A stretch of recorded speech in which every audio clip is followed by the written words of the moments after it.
and welcome to the second episode of the Music City Mindset that is now in the MFM network. And let me tell you, there is some exciting shit coming down the pipeline now that we're a part of this network.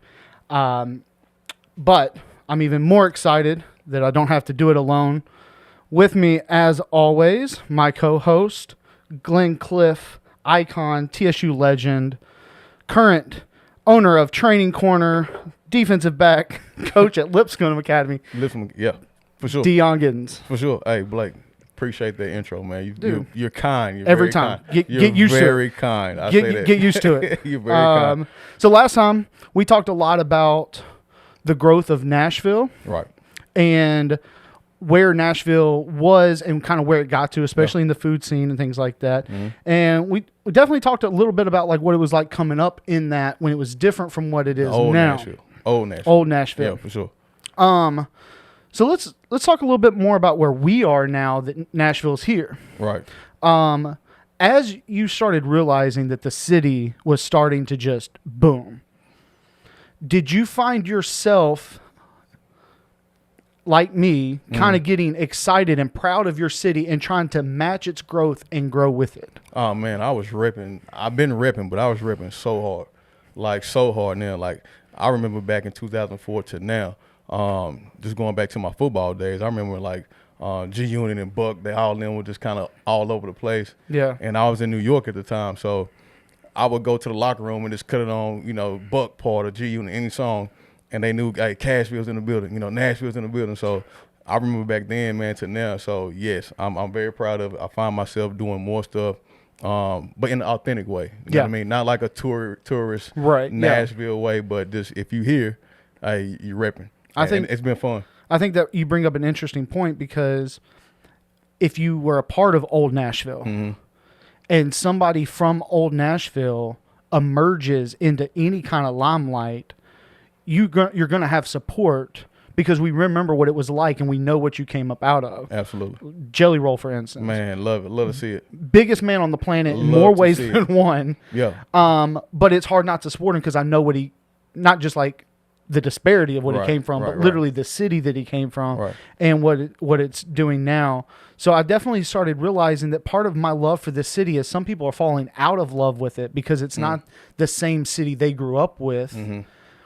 I have found that I want to like match that energy, and if it's going to grow, I'm going to go with it. Me and my city are united, and I'm trying to grow with it. That if the city's climate and economy is going up, I'm going up with it. Right. How has that affected like the business side of what you do now, your personal training, the type of clients, the opportunities that have come from that because you pushed with the growth of the city? I mean, once again, you got to match it, right? So mindset-wise, you have to go into it knowing that, hey, we did start here, but now we're going towards this mark. So Nashville's become like a national place now. Also global at this point. Honestly, like I've been out of the country and people, they love Nashville. So for me, the capitalization on it and just to capitalize on just even the football aspect first, because that's what I'm currently doing right now. The athletes, the growth, the way the personal training has gone now, more people, they love it. And people who are coming to Nashville, they're active. These are not people who just kind of, come from different states to where it's kind of, no training, no atmosphere, no physical activities going on. These people are coming from LA, they're coming from Denver, they're coming from all these places to where they're active. So light bulb go out for me. Hey, let's grab those people. Let's make sure they know Nashville can present some of those same qualities. Maybe not the hiking and stuff so much like Colorado, or maybe not the beach run like LA, but we have a lot to offer as far as the fitness industry goes. Yeah, which we both a part of. So been in it for over 15 years now, and you're in it, man. So I'd love to hear your side of the story and how you got going, man, and just what you up to these days too, trying to capitalize on that Music City mindset. For me, well, I own a gym right now over in North Side. There you go. Right off Buchanan. Okay. Hey, if you're from there, you say Buchanan. If you're listening to this and you're not from here, it's Buchanan. That's where I'm located. Difference of white people like people.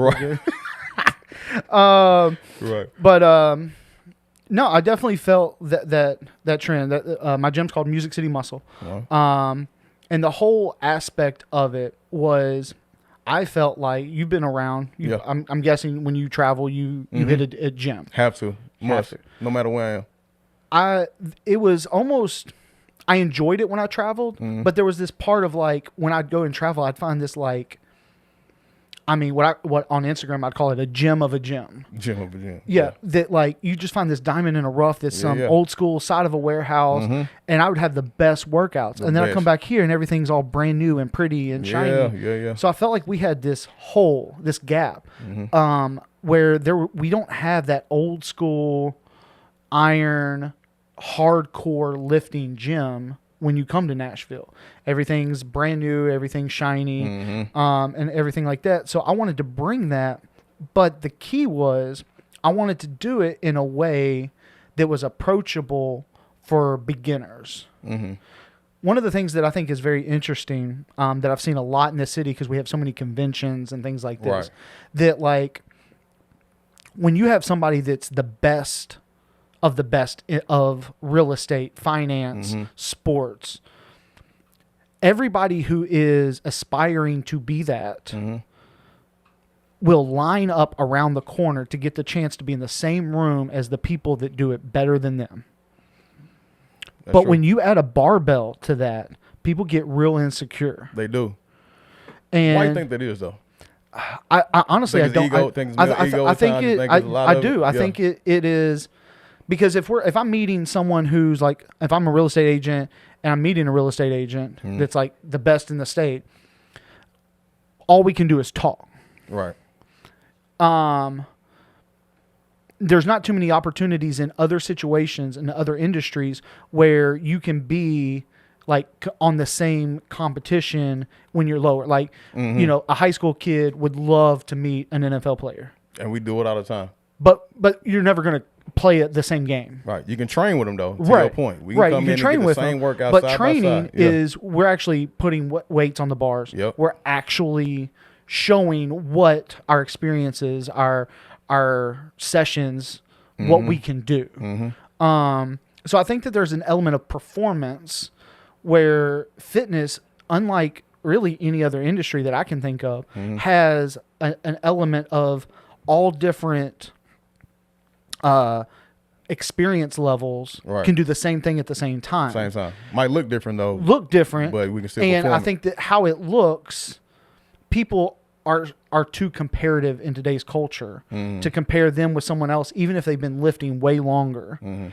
But with my gym, I wanted to bring that aspect where, do we have some people there that are pulling over 6, 7 off the ground?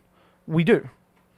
But I make sure I check their egos at the door, and just because they can pick up more than anybody else, you know, they still ain't shit. Right.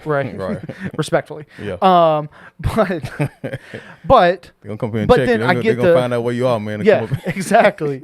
But then that gives me the opportunity to work with the beginners to empower them to not be insecure because he's over there pulling that. Let me ask you a question, though. Yeah. When it comes to that, because that's important, I feel like. So I know in my gym, like, you know, when I opened up in 2012 to 2019, I kind of had the same vibe, right? Old school feel, warehouse, a box, you know what I mean? Bay door, it's sweat, it's hot, you know, no AC. We just getting to it. The good old stuff to us, right? Yeah. But as far as beginners go, like, what do you think the mindset for those people are when they come in? Like, what's the type of environment? Like, what do you kind of preach and coach to those people coming in when they see people like, you know, your other clients, hey, they pulling 600-700 off the ground. Here I am at 135 and I'm struggling, and we in the same spot. I'm right next to this person. Like, what do you kind of pump them up with as far as the head goes? Like, all right, without sounding like I tear people down to pump them up, I definitely try to find a way that shows them physically why they're not at a point of doing this. And usually, if you're struggling with 135 off the ground on a deadlift, you're probably going to also be dealing with like mobility issues. Right. There's going to be some fundamental things that you're not good at. Exactly. Gotcha. Right. Yeah. So I try to make sure that we highlight that to show how much room for growth that there is. And I usually try to find something. Let's pick one thing out today, not worrying about the barbell, about what's on the barbell, but one thing about technique, and let's master that today. I like to bring up with like Olympic lifting. Which is one of my favorites, by the way. All right, well, I could use some work. But the reason I bring it up is if you actually look at actual Olympic lifting, not weightlifting. Right. People train 2-3 times a day for 4 years to the opportunity to do that, well, 6, but a few times each lift that one day. And so helping people understand that they're not going to master it today. Right. They're not going to master it in a year. Like, it is a process. And here's an example of people that train so long to try to do it once. And the other part of it is, I think it all stems from me. Everything just comes from the top. And I try to tell people early on, even in consultations, that even though in my heart I am the purest of a meathead could get, at the end of the day for them, I might want them to get stronger and lift more weight. But as far as their presence within our community that we have, I don't really give a shit what they lift. And I think that by them hearing that, there's not the pressure. Yeah. So I don't get, now obviously once people are there a long time and I know what they're capable of, that might be a little bit different. But with the people that are new to the gym, I try to do a good job of not celebrating what they're doing, but how they're doing it in the beginning. Confidence. Yeah, confidence in, and that's actually how I describe when people ask, like, what's the pace of class? I call it barbell confidence. There you go. Because it doesn't matter if you're pulling 6 or you're pulling 135. No. Like, it's about getting more confident with what you're doing and how you're doing it. So when it comes down to form and technique, I try to highlight and celebrate that on the first day. And coming from me, the owner, that they know that isn't worried about the weight. So if I'm not worried about the weight, they shouldn't be worried about the weight. And that's kind of how we just get it started. I phrase it as an effort-based facility. That if you're over there pulling 6, but it looks like it's flying off the ground and looks like you got another 100 pounds in you, but you don't really do that, like, people are going to be impressed, but, like, you're not going to, like, shut the gym down. Right. But there have been instances where not even 200 pounds have been on the bar, and someone's sitting there struggling and shaking, trying to get it up, and the whole place stops to cheer them on. Yeah. It's not about the number, it's about the effort. And then the environment too, though, man. Like, for me, I always try to focus on just the environment you create and set for the gym. So it seems like that's the type of environment I would like to be in. I know, like, especially for beginners, they can appreciate it. Every goal, everything is a different way, different step. And, you want to cheer on every single accomplishment. Yes. You know what I mean? So I found that to be, like, one of the deal breakers, honestly, for people coming in that have no experience whatsoever, but they come in and say, hey, I saw the gym. I like Blake. I want to come check it out. What do you tell those people? No experience whatsoever, straight off the couch, and they want to be like you. I tell them, well, no, I tell anybody, you don't want to be like me. don't hurt yourself. No, I think from the get-go, I truly, once you're entering into what is my community, I don't hold back. World. Yeah, in the fitness world. Yeah. It becomes family over there. Right. I mean, like, if you join the gym, you're liable to meet the person that's going to watch your dog or babysit. Like, they network within themselves so well. But I don't hold back, like, my quirkiness and my experiences on the negative side of things when they express, because I want to hear why people would be intimidated. So you're relatable. You want to be relatable. Exactly. So I make people verbalize some of their fears. And then I try to meet their fears with something that in my life that makes it relatable, that beat me down, but then they still see me up here. And so I almost try to, like, bring myself down when I see that people have that kind of viewership of who I am. And it just try to make people feel comfortable. I've realized that the more I portray myself as the true, like, misfit of someone who's never really fit in any one little circle. Yeah. That if I can portray that to people, even if it's not a direct relationship of them understanding where I've been in football or drugs or whatever that might be, that there's something that like, okay, well, I feel like I don't fit in here, but everyone else here didn't fit in here. Because when you come in, I mean... Now you all fit, though. Everybody gravitates to each other, you know what I mean? I mean, we've got everything. It's the most unique gym fan. I'm not just saying that because I own it. It's the most unique gym community that I've ever been a part of. Within group fitness alone, you've got people, even this week was the first time they ever had a barbell on their back. Really? And then you got a guy that comes in the morning that was a Super Bowl champion. I mean, but that's the beauty of it, though, to me. You know I've never been... You know how like boutique fitness is in the city right now. Everybody looks the same that's in the class. Yeah. Everybody like has the same goals. So it really is this dynamic that we're all so different that we celebrate being different. Which brings you together though, at the end of the day. Yeah. I think fitness is one of those things where like no matter where you come from, background, no matter what it is, like that thing brings it together. Like it's almost like music too. You know what I'm saying? Like I think music and fitness they're really close when it comes to like bringing so much closer than I think people realize. Yeah, like bringing people together, the people to themselves. Like you can come into a gym and be who you are. You don't have to worry about nothing else you've done. You know what I mean? No background or nothing. You come in, I'm with you, we lifting, and we going at it. And I've seen people kind of grow this in life just from the gym. You know what I mean? I think the gym is so important and fitness is so important that, you know, what you do, you're saving lives, man. You know what I mean? Some of these people come in and they have had the worst day, worst week, or they in that rut going through divorce or a loss of a loved one, whatever it may be. When they see you, they know it's go time. So, man, shout out to you, big up to you, man, for just, you know, setting that bar and keeping that standard high, man, and just, you know, being approachable. I mean, you look like a tough guy. You got tattoos, the sleeve, and the big beard, you know what I mean? Yeah. There's a big teddy bear in here, though. You got to be sometime. Yeah. It's exhausting being hard all the time.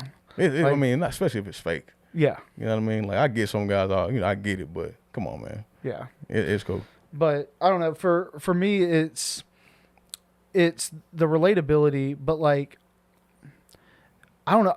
I really thought at this point in my career, especially with the way the city's going, attracting the type of athletes that are moving here. I'm sure you're seeing it at the high school level. Oh, yeah. People that are moving here just to be a part of sports here in this city. Yeah, kids are moving out of state to come play sports now in Nashville. Yeah. It's a hotbed. You know, all the recruiters will tell you, like, within the last 5 years, Nashville is a hot spot. I know with some of my showcases we do over at Lipscomb, man, we have, you know, 40, 50 recruiters come in, and that's just for a week. You know what I mean? Like throughout the year, man, it gets up there. So it's a hot spot for sure. I thought at this point I would be working with elite athletes only. And was that the goal? Was that your goal in the beginning? Really? Yeah, it was. Especially when I found out that like as close to the NFL as I got, and the reasons why I didn't get there, and what about me that allowed me to almost get there, I thought I would be really good at helping people that are maybe not the 5-star that the path is clear, but the people that kind of got to like chop some weed down, got to get out the mud, go get it. That's where I really thought I was going to have like a niche almost, but I was okay with paying my dues, and you know, working with Gen Pop, working with just standard weight loss, the more of the run the mill stuff in fitness, and then I started really, because of the location of my gym, it's so residential.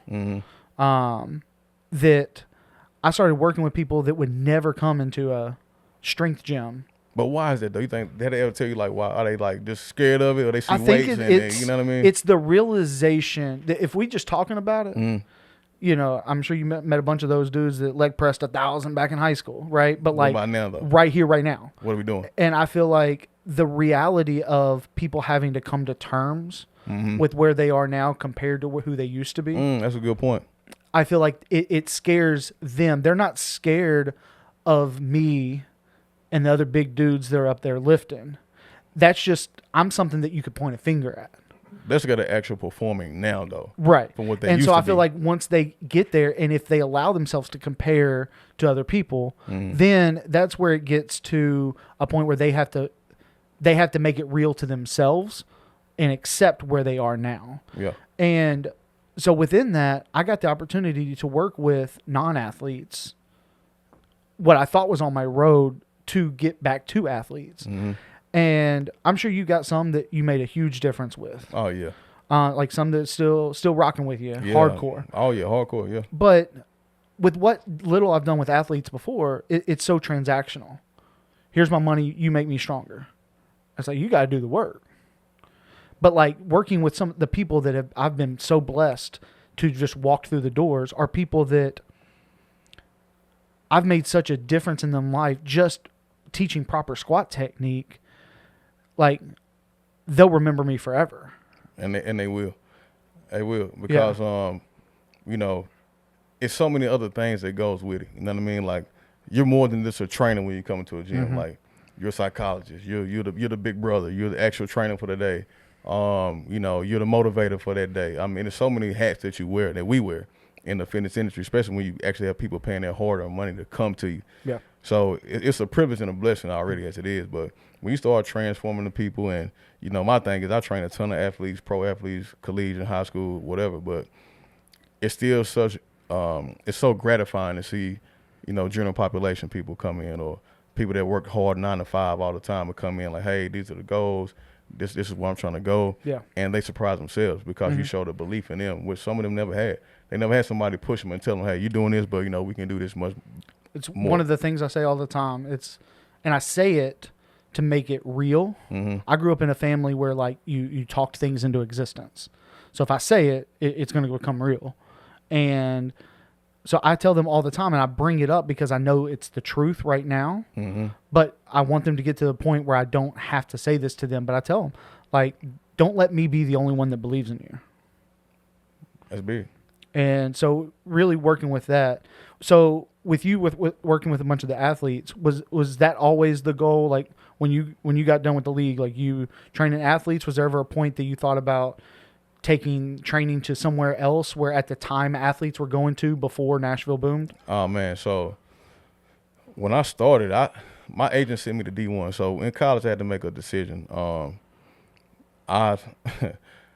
Good old TSU for you, right? So I had a bunch of credits that didn't go to my major. So with that being said, I had to take a full slate senior year. I'm laughing because I was kind of in the same boat. 18 hours. Had to take 18 hours my senior year. So I'm trying to train for pro day and all this good stuff. Yeah. And the agent I signed with, he had sent all his players to Arizona the year before. So I knew they going into it. But that's when D1 at first opened up. Mm-hmm. The old location. Yeah. So with Will and Judge, shout out to those guys, man. They really showed me love and showed all us love. So we was part of the first class that D1 for combine training back in 2004. So it worked out to where I got to stay home, finish my degree. But in that process, I was like, man, it's nothing in Nashville like this, I feel like. It's also what your point back then, like, hey, YMCA type or, you know, boutiques or this stuff that just didn't fit my building the way I like to train. So once I did that, I'm like, hey, I got to open up something in Nashville for this. But, you know, I was still playing ball, doing my thing, but I was still training my buddies in the off season. So I was training Marcus Skinzer, man. Shout out to Skill Wing. That's my brother, man. So played ball at Tulane, basketball, though. So I was training more than just football players. I was doing a little bit of everything. He started. You feel like that helped you athletically? I know it did because I played multiple sports as well. But training across the board, it helped me with all my stuff. But he started dunking in the offseason, just one offseason training. And then, you know, kept playing, coming back, training. And when I finally stopped, I'm like, you know what? People were trying to go to Atlanta to kind of start the fitness thing. But I'm like, I'm staying home. I'm staying right here. I'm going to do what I've been doing. And I'm going to, you know, find my way, find my groove. Now, was that because of just your love for Nashville, or were you starting to see some growth that you thought it could be done here? Well, a little bit of both. You Okay. know what I mean? Like, when I grew up, we didn't have the Titans in high school. Right. I'll take that back. Yeah. My last year, we had them. So it wasn't a big NFL field here. Mm-hmm. But once I stopped playing and came back, I'm like, yo, everybody's coming back to Nashville because it's kind of that mid-level for most people, right? It's not too busy, but you still can get some of that big city feel. So when I saw that, I'm like, yo, I got to stay. I have to, because more and more people, more and more athletes, the people that I wanted to kind of, you know, tap into, they're here. So why would I leave when I can do it in my own backyard? With that came, all right, you know what? This is seasonal now. So when you train these football guys and these pro guys, no matter what sport they play, they're gone the season has to start at some point. You don't have those people anymore. So now how do you keep the bills paid? What are you doing? So now Journal Pop comes into play. Now you get the general public. Now you really got something. So it kind of started with that. Then I kind of branched off into corporate training. So corporate training kind of was the main thing I did for a while. I would take days off and just go straight corporate. You know what I mean? 1 or 2 days a week. I might have 15, 20 clients, and that's it. So I felt good. But it still just wasn't what I wanted. So that's when I ended up opening up the gym back in 2012. Actually met Terry when I was doing that process. You know what I mean? So we'll talk more about that on the next episode. But he was a big influence. He don't even know it. I tell him all the time. Yeah. But he had no idea. But, that guidance, that push, he helped do that for me. So it's fun seeing, reaching back and having other trainers that was in my gym, seeing them be successful now. It's fun to see, man. So the fitness thing, man, is more than just, working out. You can really create a good community, good family. And it's something that I think everybody should get into at some point. Well, I feel like that's what's unique about fitness in this city is because you have so many people moving here because Nashville's growing so much that they're using fitness as a way to find their community, their family, their circles, their new friends, which is, I think, is the good and the evil that comes with that. Mm-hmm. Because unfortunately, there's some great people that change lives and mold people with confidence and everything in that. But there are also some fucked up people that do fitness as well. And when I personally feel like asking someone to do fitness with you is asking someone to be vulnerable with you. That's the hard part, though. Yeah. Because no matter how depends on what you're in it for, right? Right. But most people that come in, they actually paying money for something, they need help. Yeah. They're vulnerable, right? Yeah, and I think people are okay with being vulnerable, especially if they're in a new city, trying to find people, trying to find like their tribe, so to speak. But, but that's coming in so heavily because everyone's so attracted to Nashville now that you do have the people that are taking advantage of that vulnerability, which I guess is good for business over here when you. The business side is good. You know what I mean? Because then you got people that mess it up for other people, but it just pisses me off. But when you have the reputation of not taking advantage of people's vulnerability, I think it draws people to you as somewhere where they can go for a long time. It's all about your trail. You know what I mean? It's all about the trail. So, Absolutely. Yeah. All right, we're going to take a quick break. Here's a word from our sponsors. And we are back. And if there's anything that I think everyone can agree on, it is talking about lifting and talking about nutrition go hand in hand. Hand in hand. You can't talk about one without the other. If you know what you're doing, you can't. Yep. So that leads us to our new segment, Music City Munchies. There we go. Music City Munchies, baby. Yeah. So on the Music City Munchies for this week, I just got done with Burger Week 2024. How was it? It was... Did you overeat? Yes. Yeah. Definitely overate. Yeah, definitely overate. It was it's put on by Nashville Scene. It is Monday through Sunday, 6 days. So burgers all 6 days. And multiple each day. So you've got they've got an app and you go in there, you can see the map of where to go. All the burgers isn't my favorite food, even though I get real excited about Burger Week. It's not so much I'm getting excited about the burgers itself. It's that they're $7 burgers. And in the city of Nashville, you get to add what you want to those $7 burgers. You got to get it how it comes. Wow. Okay. But some of those are places that normally charge $14 burgers. That's my next point. A burger for $7, you can't beat that at all. Yeah, exactly. There are some prizes and awards at the end because you can collect points by checking in places and stuff like that. But I got a group of guys from the gym. This burger and we down. just go ham on some burgers. So what was your favorite? What was your favorite burger, or some of your favorites? I know you had more than one. I got two that are my favorite. They're just so different. Cletus Burgers. Cletus Burgers. Actually not too far from here, over on the industrial side of Elm Hill Pike. Okay. Kind of a newer place. I think they've been open a little over a year. Incredible burger. it was one of those, I had to make it my number one because by like 4 bites, by the time I got into the center of the burger, I was already envisioning what it was going to be like to bring the dogs. Like I'm in my mind, I'm already a regular. Right. So shout out Cletus, incredible burger. But I can't not talk about Burger Week without talking about the oxtail burger from Makeshift. Have you been to Makeshift? I have been. No, yes, I have been to Makeshift. Yeah. I have. So they put together an oxtail burger there. Wow. Oxtail burger. Yeah. And it was as simple as any of the burgers at Burger Week. It was literally buns, meat, cheese. And it was delicious. And I would not, I mean, it's a cool spot. I wouldn't have thought I would have gotten what was like almost my number one burger there. From that spot. Yeah. Wow. I mean, you got that Z-Mart right beside it. Yeah. You can get a little sketch sometimes. You get a little sketch over there. Yeah. But great tequila bar. I know the owner too, man. So shout out. Yeah. I got to meet him when I was in there. Real cool dude. Yes, my guy. So I'll definitely be back. I feel like aside from how it actually tastes, how I rated it really had everything to do with am I coming back? So, I mean, I think we hit like 17 burgers in 6 days. I was gonna say no, that's a lot. No, you was on the back. You was using the toilet a lot, bro. Yeah. I mean, I lost a pound. Not from eating the burgers though. Well, so I think here's my take on it. Yeah. Is I was eating. Sometimes we would go to one place that was strategically next to another, so we'd hit 2 right back to back. So I think I was eating more at one time, a bigger meal than I'm used to just eating little like throughout the day. Right. So I don't think I ate the total calories that I normally eat. Okay. But the weekend before it started, I was about 254, and then at one point my girlfriend was like, "Your blood work is terrible. You've gained so much weight, blah blah." And I stepped on the scale. I was 253. It is. So that is. It can be done. Yeah. Did you get any burgers? Hey, Jack Brown's.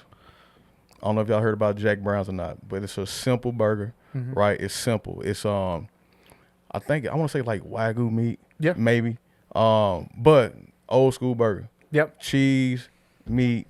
You don't get any of the. That's it. It comes like that though. Yeah, like the cheeseburger. Yeah. You get any of the weird? Actually, you know what? They got one with peanut butter on it there. Well, that's what I'm about to say. They have all kind of shit on this burger. I cannot eat that. I'm simple. Classic. No, they had a burger with peanut butter and jelly, and all. I'm like, who the hell eats peanut butter and jelly on a burger? I love it. I mean, I almost threw up watching people eat this burger.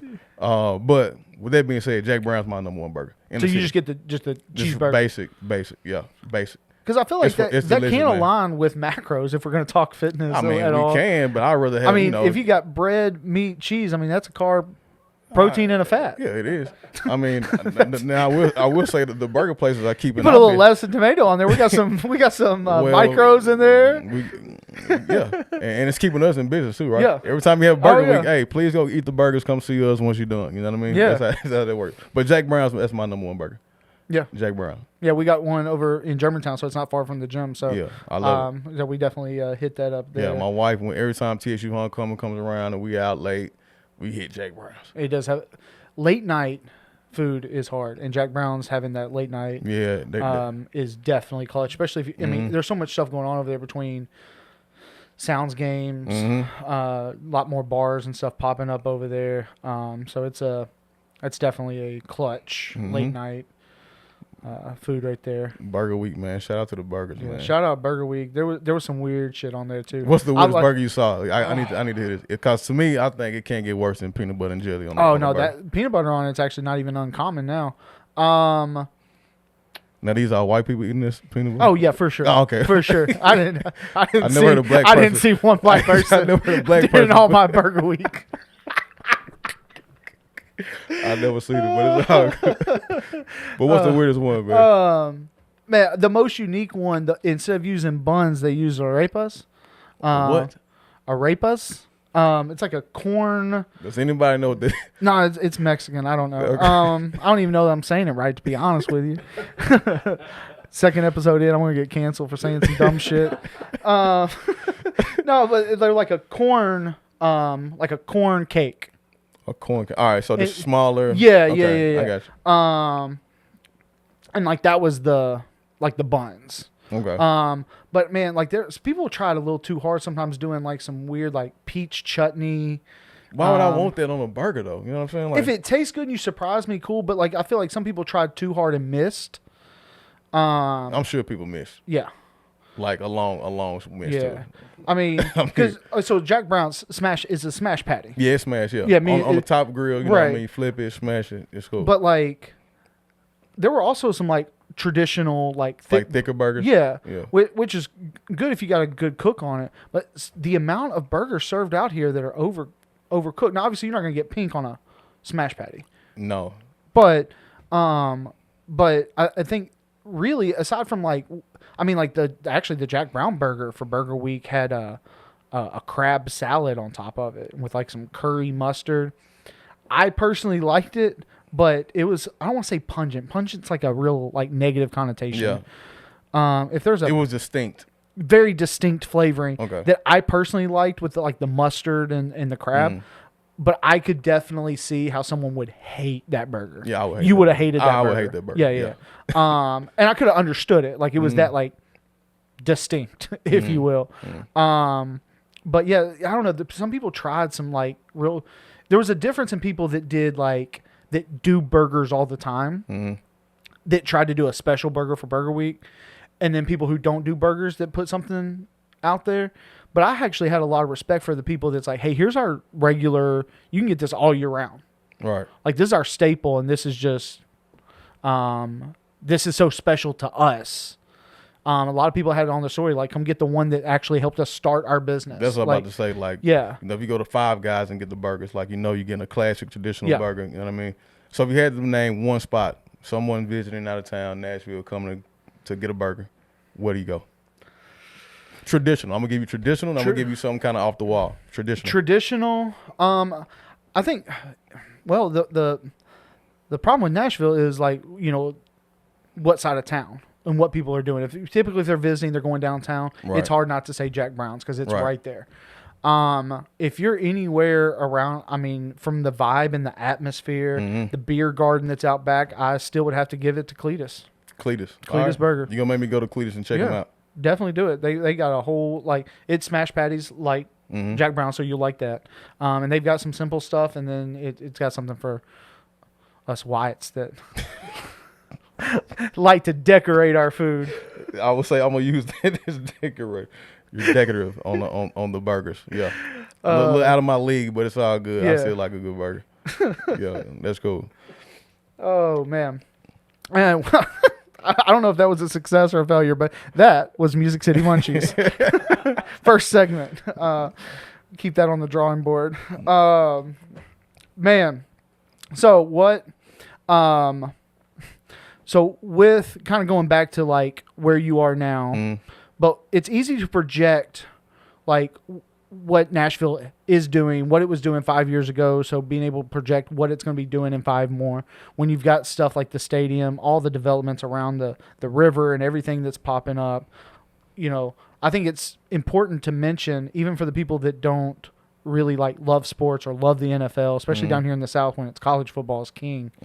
But bringing the Titans, just the Titans being here, changed the trajectory of your business. By the type of people that was attracted to that it was bringing that to the city. Everything we're doing with the Titans and that squad that they're putting together right now. Wow, they putting a squad together too, man. But there's a buzzsaw down in Houston right now. But it's hard not to say we're not going to get better. New stadium, really good roster.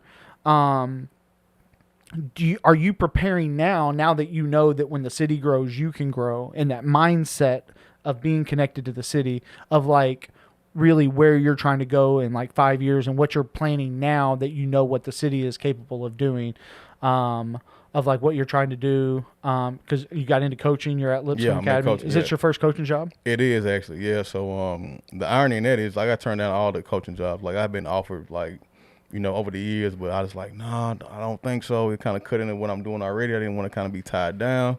I like being free. That's part of being an entrepreneur, right? I can kind of, that is a season. No ceiling to what I'm doing. No cap. Hey, you get fired, I still keep a job. It's all good.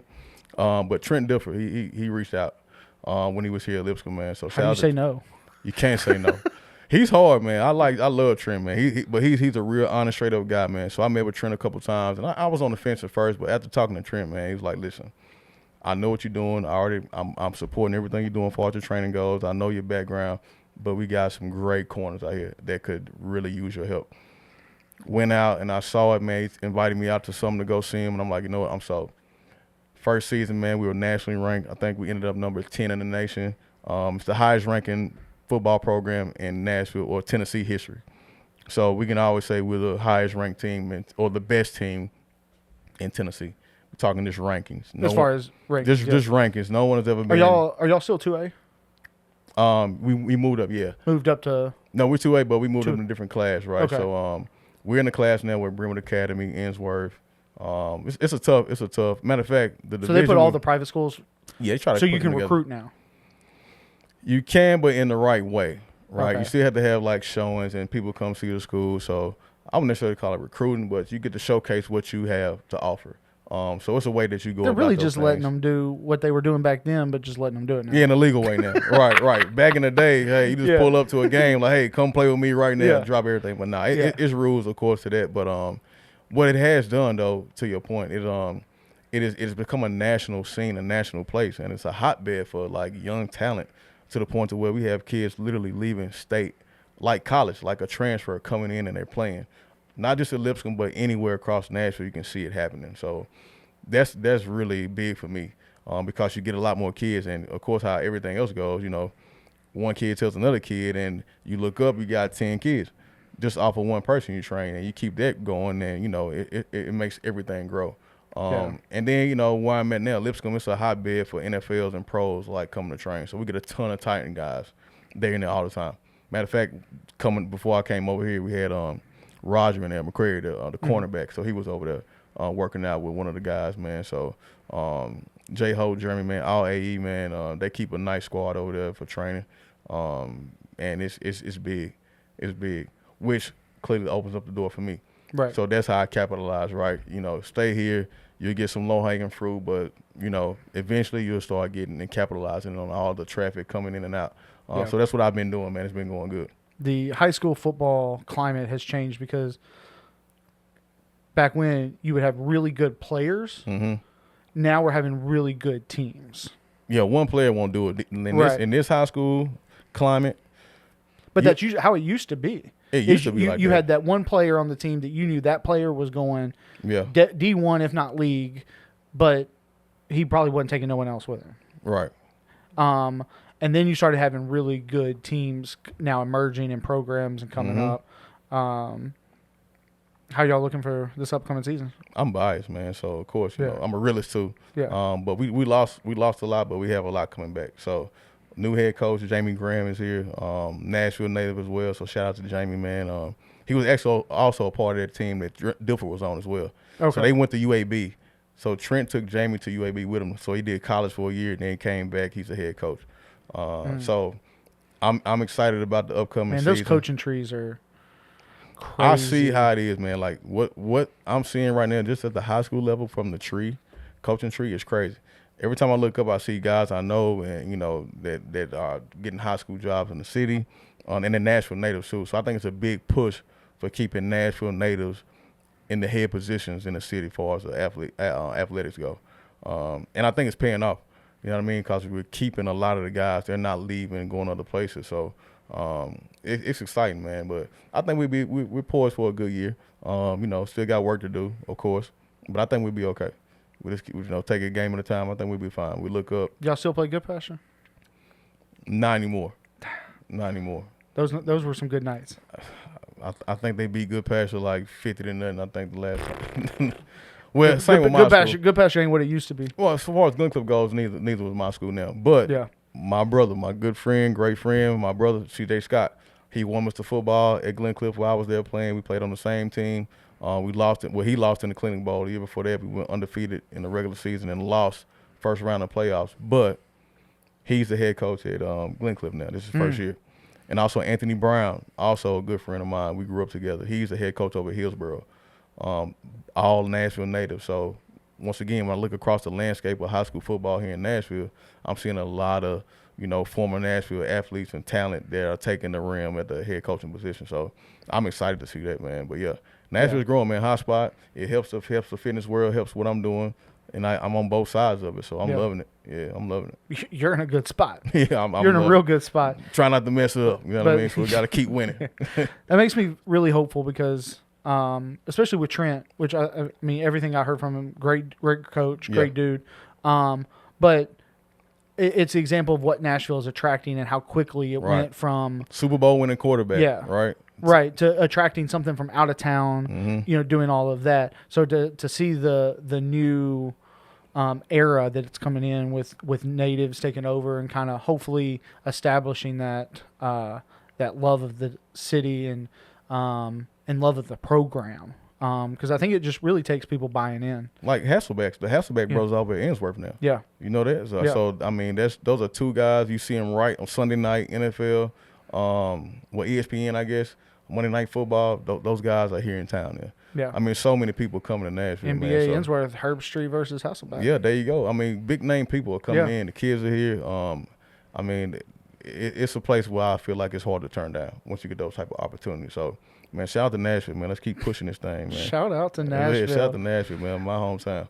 Yep. Nashville forever. Deon, I appreciate you being here, taking the time to do this. This is fun. As we keep doing this, definitely we'll come out and catch some games and come support, man. Love to have you, man. Absolutely. Hey, remember, man, if you like this segment, if you like what we're doing, make sure you click the link, subscribe, and keep watching us, man. And see you on the next episode. For the love of Nashville, tune into the next episode.